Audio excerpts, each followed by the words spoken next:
Brit Oval, scene of many a great Ashes climax in the past, though few will have topped this one for drama. The best of enemies know that a draw is good enough for England, a defeat, and Australia retain the old urn. McGrath's back, Paul Collingwood's in for Simon Jones. Tail, Michael Vaughan has won the toss. First job done by the captain, England are batting. And at the end of the first hour's play, Ricky Ponting is so dismayed he reads his team the riot act. England have cruised to 70 for no wicket in just 14 overs, with barely a single alarm. There was only one way for Ponting to go. After 28 wickets in the series, it was Warne's way. Oh, that's brilliant. Fantastic catch. Magnificent cricket this from the Australians, and as so often led by Warne, but backed up by something special.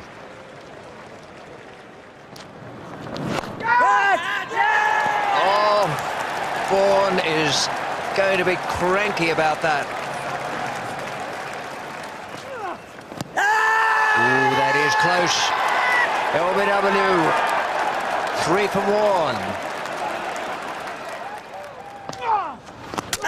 Bowled him! There it is, the battle's over. And Shane Warne gets his 4th. What a delivery.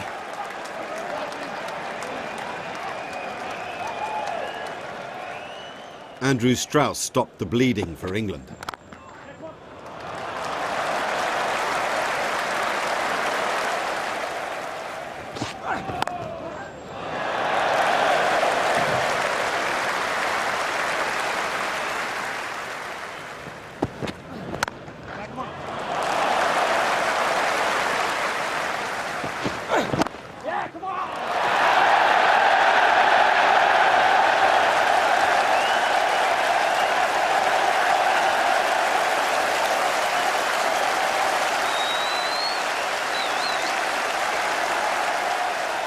Strauss went on to make 129, putting on 143 for the 5th wicket with Andrew Flintoff, but Warne got him before the close.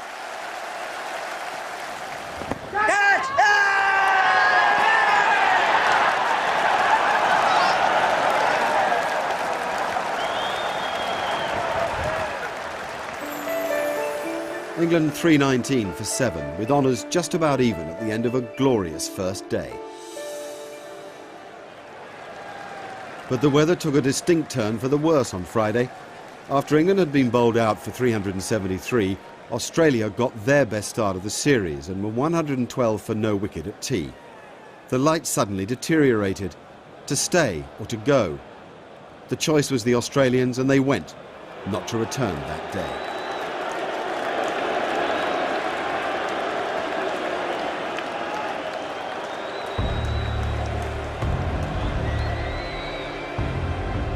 The weather again held them back on Saturday, but both openers reached their first hundreds of the series during just 45 overs of play.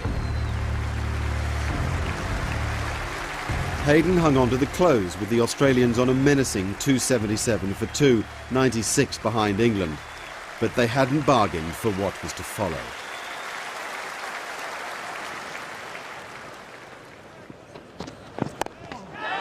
Oh, watch out. Well, she caused him problems last night with the pace and bounce. He's done it again straight away.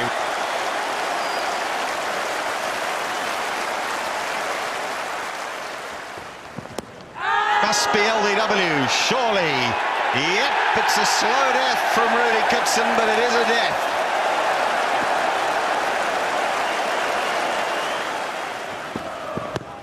That's also close. That is also out. This is a huge performance from Andrew Flintoff.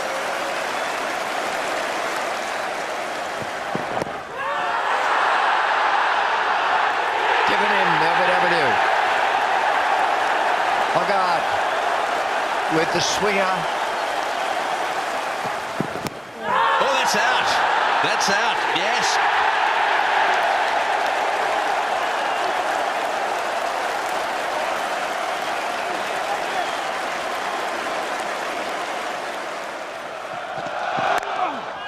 Oh, it's gone up in the air. This will be out court. It will be out court. Shane Warne is out. Flintoff has struck again.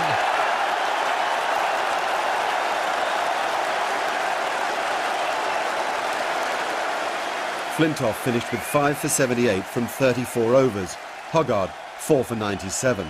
Australia lost their last 7 wickets for 33. England had a first innings lead of 6. The pressure was back on England the moment they batted again. Strauss out to Warne's 4th ball, 2 for 1. And the weather was getting dodgy once more. While the English fans were rain dancing, the Aussies were saying, nah, this is good enough for Bondi Beach. After one interruption, Ponting and company came back out in sunglasses as if to illustrate their supporters' plea. But at 20-4, Michael Vaughan was offered the light again, and this time the players went off for good, a decision greeted with joy throughout the land, including in Regent's Park, where they'd been watching on a big screen. England 34 for 1, 40 ahead, 98 overs left in the series.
Within 40 minutes of Monday's start, England had moved smoothly to 67 for 1.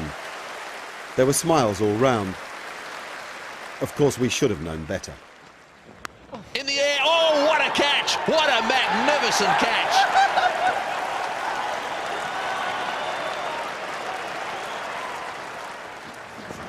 In the air, got him! Warne's got him! That's a catch! That's 2 in a row! The Aussies are back in business!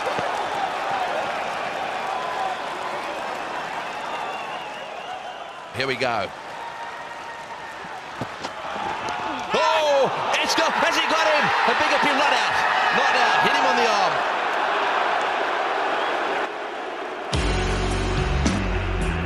And then from the 6th ball he faced, Peterson was dropped by Matthew Hayden.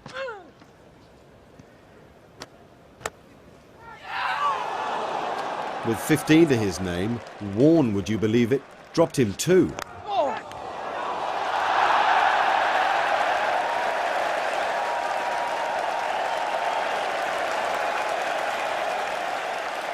It was the biggest moment of the match. Perhaps of the series, not that we knew it at the time. Oh, that's got to be close. Oh, yes, up goes the finger. Warne has got him.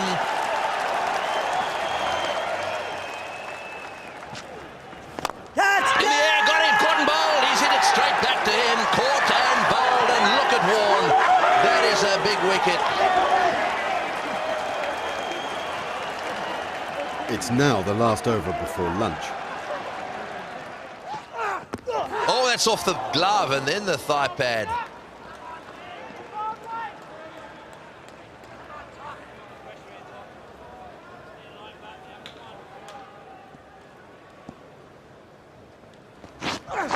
Oh, and he didn't see that at all.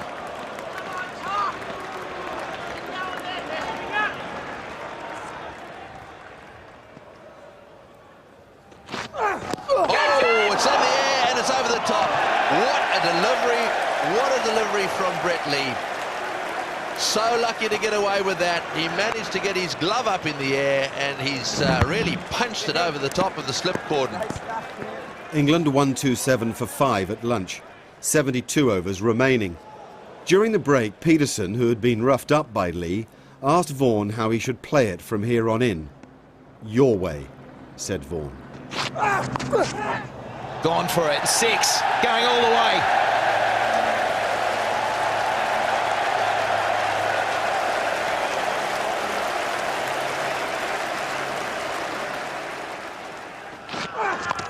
That one, where's it gone? Straight in the air, it's another 6!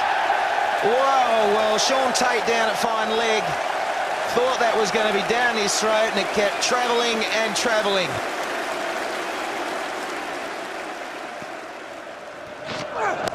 Again he goes. Shaun Tait, it was a good effort, but it got to him so quickly, and he couldn't hang on to it.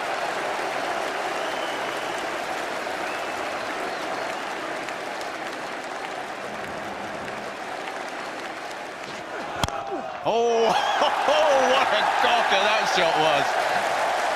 It's baseball. It's 4, that's all that matters.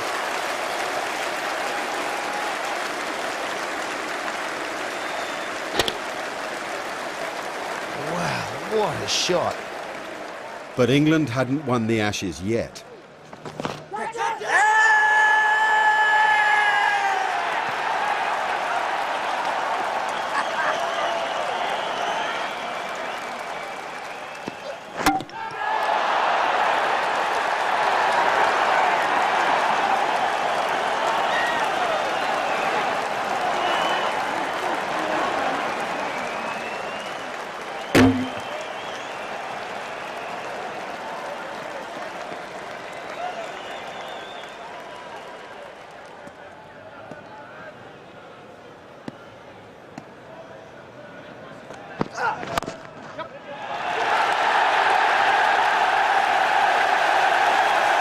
That's a beautiful stroke with which to make your maiden Test century. The last Test match of an Ashes series. Evan Peterson, who top scored for England in the first Test of the series at Lord's, gone off the boil a little bit in the meantime, but he is back on it again today, just when needed.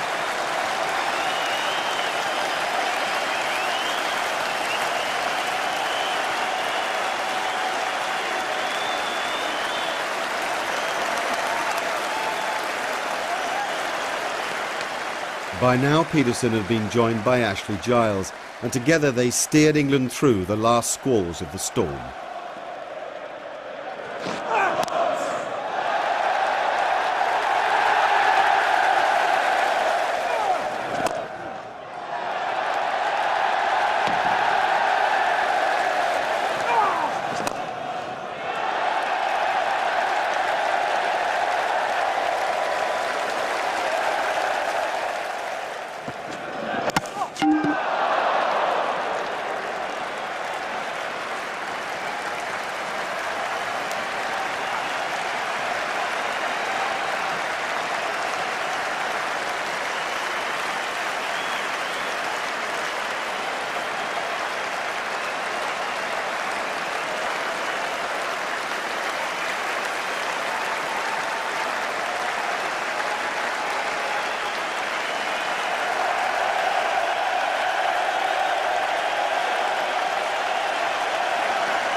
The new boy was here to stay. How his life had changed. And remember the fall guy from Lord's? How his life had changed too. They would now be written into history as members of the team of 2005 who regained the Ashes. England were finally bowled out for 335, and there was a moment to say farewell to two of Australia's greatest.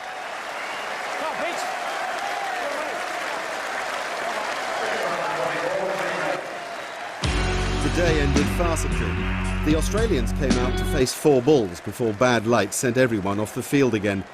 Even the cricketing gods couldn't quite believe that the Ashes dream was to be realised. There were a further 15 minutes before the umpires returned to call time on an incredible series.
Yes! Yes! Yes! Yes!